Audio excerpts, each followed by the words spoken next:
इस मूवी की स्टार्टिंग एक स्विमिंग पूल से होती है जिसमें एक लड़की स्विम कर रही थी और उस लड़की का नाम ब्री है। इसके बाद वो पुल से बाहर निकलती है और वो पुल के साइड में बैठकर अपना ब्लड शुगर चेक करती है। इस सीन को देखकर हमें ये पता चलता है कि ब्री एक डायबिटीज पेशेंट है। इसके बाद वो अपने रिंग को निकालकर अपने बैग में रख देती है और उसे इस रिंग को उसके फियांसे डेविड ने दिया था। वहीं दूसरी ओर हम लोग इस पुल के मैनेजर को देखते हैं और इस आदमी का नाम मैकक्रेडी है। वो यहाँ आकर एक नोटिस चिपकाता है। उस नोटिस में इस पुल के कुछ दिनों तक बंद रहने की बात कही गई थी। इसके बाद वो मैनेजर अपने ऑफिस में लौटता है जहाँ वो अपनी एक एम्प्लॉय क्लारा को देखता है जो कि यहाँ पर रखे हुए कस्टमर्स के सामान को चोरी कर रही होती है। मैकक्रेडी यहाँ आकर उसे ऐसा करते हुए देख लेता है।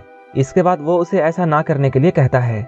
वहीं हम लोग जोना को देखते हैं जो कि ब्री की सिस्टर है। इसके बाद वो भी स्विमिंग करने के लिए यहाँ आती है। ये दोनों आपस में बातें करते हैं। ये लोग बचपन में अक्सर स्विमिंग करने के लिए यहाँ आते थे। इसके बाद ये दोनों बहनें यहाँ पर स्विमिंग करने लगती हैं। थोड़ी ही देर बाद पुल का मैनेजर यहाँ आता है और वो सभी से पुल को खाली करने के लिए कहता है क्योंकि वो इसे बंद करने वाला था और जैसा कि नोटिस में था अगले कुछ दिनों तक भी ये पुल बंद रहने वाला था। मैनेजर यहाँ आकर इन दोनों को बाहर जाने के लिए कहता है। जोना उसे बोलती है अभी तो पुल को क्लोज करने में काफी समय बाकी है, लेकिन मैनेजर इन लोगों से कहता है हमारा वीकेंड हॉलीडे शुरू होने वाला है और मैंने वहाँ नोटिस में ये बात बता दी है। इसके बाद ब्री और जोना पुल से बाहर आती है, लेकिन जब ब्री अपने बैग को चेक करती है तब वहाँ उसका रिंग नहीं मिलता है। ब्री अपने रिंग को बहुत ढूंढती है लेकिन वो रिंग उसे नहीं मिलती है। इसके बाद वो परेशान हो जाती है। इसके बाद जोना पुल में देखती है और वो रिंग पानी के नीचे पुल के जाली में फंसा हुआ था। इसके बाद ब्री अपने रिंग को लाने के लिए उस पुल में छलांग लगाती है, लेकिन जोना भी उसकी हेल्प करने के लिए वहाँ जाती है। वो रिंग इस जाली में बहुत अच्छे से फंसी हुई थी। इनके कोशिश के बाद भी वो रिंग वहाँ से नहीं निकल रही थी। वहीं इधर पुल का मैनेजर पुल को क्लोज करने की तैयारी कर रहा होता है। मैनेजर पुल को अच्छी तरह चेक करता है, लेकिन उसे यहाँ कोई भी दिखाई नहीं देता है क्योंकि वो दोनों बहनें पुल के सरफेस के बजाय पुल के अंदर थी और वो गहरे पानी में अपना रिंग ढूंढ रही थी, इसलिए मैनेजर इन लोगों को नहीं देख पाता है। इसके बाद मैनेजर इस पुल को क्लोज कर देता है और वो यहाँ से जाने लगता है। पुल को क्लोज होता हुआ देखकर जोना और ब्री ऊपर आते हैं और जोर जोर से आवाज लगाते हैं, लेकिन तब तक वो मैनेजर इस पुल को बंद करके यहाँ से जा चुका था। अब ये दोनों बहनें यहाँ फंस चुकी थी। ये दोनों मिलकर इस कवर को तोड़ने की कोशिश करते हैं, लेकिन ये कवर फाइबर ग्लास का बना था, इसलिए इसे हाथ से तोड़ना पॉसिबल नहीं था। अब ये दोनों बहनें यहाँ फंस चुकी थी, लेकिन ब्री उसे शांत करती है और वो कहती है हमें शांत रहकर सॉल्यूशन ढूंढना होगा। इसके बाद वो पुल के चारों ओर जाकर उसे रास्ता ढूंढने के लिए कहती है ताकि इन्हें कोई भी बाहर जाने का रास्ता मिल जाए। ये लोग काफी देर सर्च करते हैं। इसके बाद जोना को एक हॉल मिल जाता है, लेकिन वो हॉल बहुत छोटा था जिससे एक इंसान बाहर नहीं आ सकता था। यहाँ उनके पास कोई भी ऐसा सामान नहीं था जिससे कि वो इस हॉल को बड़ा कर सकते थे। यहाँ ढूंढते हुए ब्री को एक फाइबर का टुकड़ा मिलता है और वो फाइबर के टुकड़े से उस हॉल को काटने की कोशिश करती है, लेकिन ऐसा करने पर वो हॉल को नहीं काट पाती है। अब इन दोनों को ऐसा लगने लगता है कि ये लोग यहीं पर मरने वाली हैं। इसके बाद ब्री जोना को डेविड के बारे में बताती है और वो कहती है डेविड ने उसे शादी के लिए प्रपोज किया है और वो मेरा एंगेजमेंट रिंग था। लेकिन जोना ये सुनकर बहुत गुस्सा होती है और उसे जेलस वाली फीलिंग आने लगती है।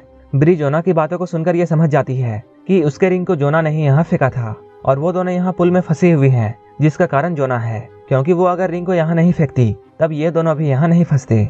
ब्री उस रिंग को लाने के लिए फिर से जाती है और इस बार वो अपने रिंग को निकालने में कामयाब हो जाती है। ये लोग यहाँ से निकलने का रास्ता ढूंढ रहे थे। ब्री जोना से कहती है पुल के नीचे एक गेट है, अगर हम लोग साथ में कोशिश करेंगे तब हम लोग उस गेट को खोल सकते हैं और उस गेट की हेल्प से हम लोग इस सीट को तोड़ सकते हैं। लेकिन जोना को अब पानी के अंदर जाने से डर लग रहा था। इसके बाद ब्री अकेले ही उस लोहे को लाने के लिए चली जाती है। इसके बाद वो उस गेट तक पहुंचकर उसे खोलने की कोशिश करती है, लेकिन वो अकेले इस काम को नहीं कर पाती है। यहीं पर जोना को ये बात पता चलता है कि ब्री को काफी दिनों से डायबिटीज है और उसे सही टाइम पर इंजेक्शन नहीं मिला तब उसकी जान भी जा सकती है। और अब काफी वक्त गुजर चुका है, सुबह से शाम हो चुका है, लेकिन अब तक कोई भी इन्हें बचाने के लिए यहाँ नहीं आया है। जोना ब्री का जला हुआ हाथ देखकर उससे इसके बारे में पूछती है। ब्री उससे बोलती है मैंने इसके बारे में तुम्हें बहुत बार बताया है। जोना कहती है तुमने अच्छे से कभी नहीं बताया है। जोना उससे कहती है मैं पूरी बात जानना चाहती हूँ। इसके बाद ब्री उसे बताती है बचपन में एक रात डैड बहुत ड्रिंक करके आए थे। इसके बाद उन्होंने लाइटर से अपना सिगरेट जलाया, लेकिन तभी उनके लाइटर से घर में आग लग गई और उसी वक्त मेरा हाथ जल गया था।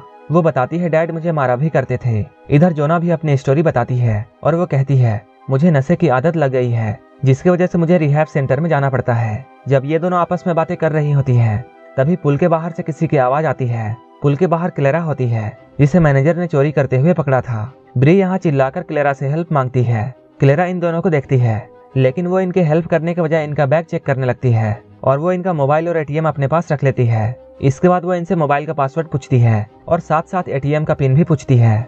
ये लोग इतने बुरे फंसे थे कि ये लोग सारा पासवर्ड दे देते हैं। क्लेरा जब उस मोबाइल को ओपन करती है तब वो देखती है ब्री के मोबाइल की स्क्रीन में डेविड और ब्री की फोटो है। इसका मतलब ये था कि ब्री डेविड से बहुत प्यार करती है। इसके बाद क्लेरा अंदर जाकर पुल के सारे कैमरे ऑफ कर देती है ताकि उसे कोई भी पकड़ ना पाए। इसके बाद वो इनके पास जाकर इनसे बातें करने लगती है। क्लेरा कुछ दिनों पहले जेल में थी और वो अपनी स्टोरी इन दोनों को बताती है कि कैसे उसने अपने बच्चे को कष्ट में पाला था। अपनी स्टोरी बताने के बाद क्लेरा यहाँ से चली जाती है। इधर ब्री की हालत बहुत खराब होती जा रही थी क्योंकि उसे डायबिटीज का इंजेक्शन नहीं मिल रहा था और यहाँ से निकलने का सिर्फ उनके पास एक ही जरिया था और वो थी क्लेरा। इसके बाद ये लोग क्लेरा का वेट कर रही होती हैं, लेकिन उस रात को क्लेरा यहाँ वापस नहीं आती है। एक दिन बाद क्लेरा यहाँ वापस आती है। जोना उससे ब्री के लिए इंजेक्शन मांगती है, लेकिन क्लेरा उन्हें इंजेक्शन देने से इनकार कर देती है। क्लेरा उन लोगों से कहती है तुम लोगों को यहीं पर मरना चाहिए क्योंकि तुम लोगों के अकाउंट में सिर्फ $80 हैं। क्लेरा को यहाँ बहुत सारे पैसे चाहिए थे क्योंकि उसकी इंटरेस्ट इन लोगों को बचाने में नहीं थी, बल्कि उसे तो पैसे चाहिए थे। ये बात सुनकर ब्री को बहुत गुस्सा आता है और वो क्लेरा को सबक सिखाना चाहती थी। इसके बाद वो झूठ कर रोने का नाटक करने लगती है। जब क्लेरा उसे सुनने के लिए हॉल के पास कान लगाती है, तब ब्री फाइबर के टुकड़े से क्लेरा के कान पर मार देती है। क्लेरा के कान से खून बहने लगता है। ब्री के ऐसा करने से क्लेरा बहुत गुस्सा होती है। इसके बाद वो पानी में क्लोरीन का सप्लाई ऑन कर देती है जिससे कि उन्हें ऑक्सीजन ना मिल पाए और उनकी मौत यहाँ डूबने से हो जाए। लेकिन अचानक उसे ये ख्याल आता है कि अगर ये दोनों बहनें यहाँ मर गई तब उसे फिर से जेल जाना पड़ेगा क्योंकि ब्री के अकाउंट में पैसे नहीं थे और क्लेरा को बहुत पैसे चाहिए थे। इसके बाद क्लेरा उसे उसकी सबसे कीमती चीज मांगती है और वो थी उसकी रिंग। इसके बाद ब्री उसे वो रिंग दे देती है। इस रिंग को लेने के बाद क्लेरा यहाँ से चली जाती है। धीरे धीरे एक और रात गुजर जाती है, लेकिन ब्री की तबीयत और भी खराब होने लगती है। ये सब होने का जोना के मन में बहुत पछतावा था। जोना उससे अपने किए के लिए माफी मांगती है। अगले सीन में हम लोग ये देखते हैं कि इस स्विमिंग पूल का कवर ओपन हो चुका है और डेविड यहाँ आकर ब्री को बचाता है। लेकिन तभी हम लोग ये देखते हैं ये तो ब्री का सपना है और वो अभी भी पुल में बंद है। जब ब्री होश में आती है तब वो देखती है जोना अपनी जान लेने की कोशिश कर रही है। इसके बाद ब्री उसे समझाती है और वो उसे हौसला देती है हम लोग यहाँ से जरूर निकलेंगे। इसके बाद ये दोनों मिलकर उस जाली को तोड़ने के लिए नीचे जाती हैं, लेकिन ये लोग अभी भी कामयाब नहीं होते हैं। इसके बाद ये दोनों एक टॉवल का हेल्प लेते हैं और ये दोनों अपनी पूरी ताकत लगाकर इस जाली को खींचते हैं। इस बार ये लोग उस लोहे को निकालने में कामयाब हो जाते हैं। जब ये लोग पानी के सरफेस पर आते हैं तब जोना देखती है ब्री बेहोश हो चुकी है। इसके बाद जोना अपने मुंह से उसे सांस देती है। इसके बाद जोना उस जाली को पकड़कर अपनी पूरी ताकत से उस सीट को मारती है। वो जोर जोर से इस फाइबर ग्लास को मार रही थी और वो कवर टूट जाता है। इसके बाद वो अपने साथ साथ ब्री को इस पुल से बाहर निकालती है और जल्दी से वो उसे इंजेक्शन लगाती है। लेकिन तभी क्लेरा यहाँ आती है और वो इन दोनों के ऊपर गन पॉइंट कर देती है क्योंकि क्लेरा को यह डर था कि अगर वो दोनों बहनें जिंदा बच गईं तब उसे फिर से जेल जाना पड़ेगा। क्लेरा इन दोनों को मारने की कोशिश करती है, लेकिन वो ऐसा नहीं कर पाती है। इसके बाद वो उस रिंग को जोना को वापस कर देती है। इसके बाद जोना पुलिस को अपने हेल्प के लिए यहाँ बुलाती है और वो क्लेरा से कहती है तुम इस शहर को छोड़कर यहाँ से चली जाओ। इसके बाद पुलिस यहाँ आकर इन दोनों को रेस्क्यू करती है और जोना और पुलिस की वजह से ब्री की जान बच जाती है। इसके बाद जोना ब्री को उसका रिंग वापस कर देती है और यहीं पर यह मूवी खत्म हो जाती है। अगर आपको ये मूवी अच्छी लगी हो तो एक लाइक जरूर कर देना और ऐसे ही मूवीज के लिए मेरे चैनल को जरूर सब्सक्राइब कर लेना। तो मिलते हैं हमारे नेक्स्ट वीडियो में।